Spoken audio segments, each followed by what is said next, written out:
exponentially, perhaps. Yeah. That's the thing, is we have this linear lens which makes us future blind, which makes our intuition about when things are going to happen be completely erroneous, because we're not thinking exponentially. And I agree. I don't think the government is doing a very good job at making people understand the nature of information technology and why it's disrupting every industry. In fact, what they do is they try to get people excited about some golden age when things were better in the past, when the truth be told, in spite of these disruptions, in spite of the anxiety in the media, the world has never been better.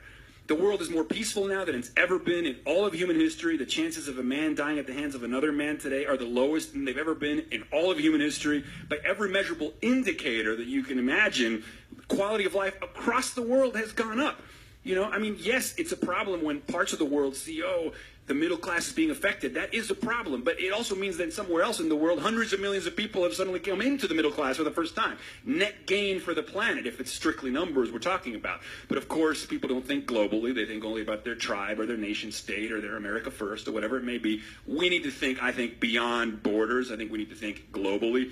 I think here's what we need to do. We need to employ virtual reality, okay, and maybe psychedelics to give everybody the astronaut overview effect. You guys know the astronaut overview effect? What's the astronaut overview? So it's the psychological condition, a kind of mystical experience that tends to occur to astronauts when they go into orbit for the first time. It's an ontological awakening. It's a forceful reckoning with what is. You know, your world shifts when you see the Earth from orbit. It shifts, right? You realize that it's one marble that we're all living in, you know, in the middle of a cosmic infinite nothing. And so that makes your priorities shift. That extends your compassion. It extends your line of sight, right?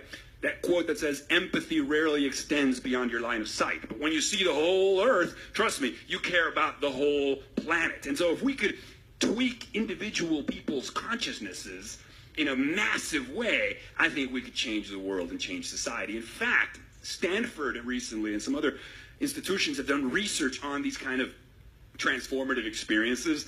Awe, for example. So they describe awe as an experience of such perceptual expansion, such perceptual vastness, like the astronaut overview effect, like the birth of a child, like seeing the Grand Canyon for the first time. Like the first time I took mushrooms. There you go.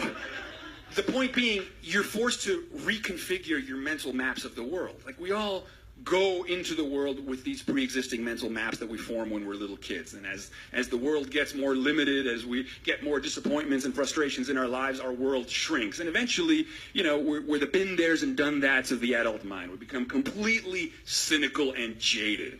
And it turns out that these awe experiences that blow us open, this opiated adjacency, as they call it, they crack us open and the sun can get in, the light can get in.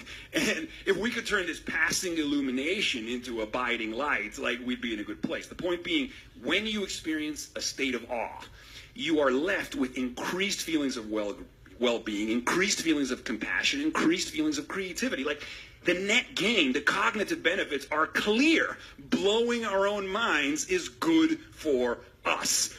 You know, it's why people go to Burning Man. It's a sort of secular transcendence. I mean, people are hungry. We become more scientific and more rational, but the religious impulse, the desire for the transcendent, the desire to connect with something larger than ourselves that fills our life with purpose, persists. And we need to find a way of giving people that in a way that increases their compassion and their willingness to extend their hands towards one another. And if we did that, the world would be a much better place, because we have the tools to address all the grand challenges of humanity. But it takes a change in consciousness. And I don't want to come across as like some hippie psychedelic philosopher or anything like that, but the science is there. You give people radical decentering experiences and you change their consciousness, you become a nicer, kinder, gentler person. And if we had more of that, and then that could infuse our politics, oh my God, like, we'd be in a much better place. And then we can really get excited about, like, exploring the universe and shit. Let's take some questions from the audience. There you go. Give it up, guys. Right here.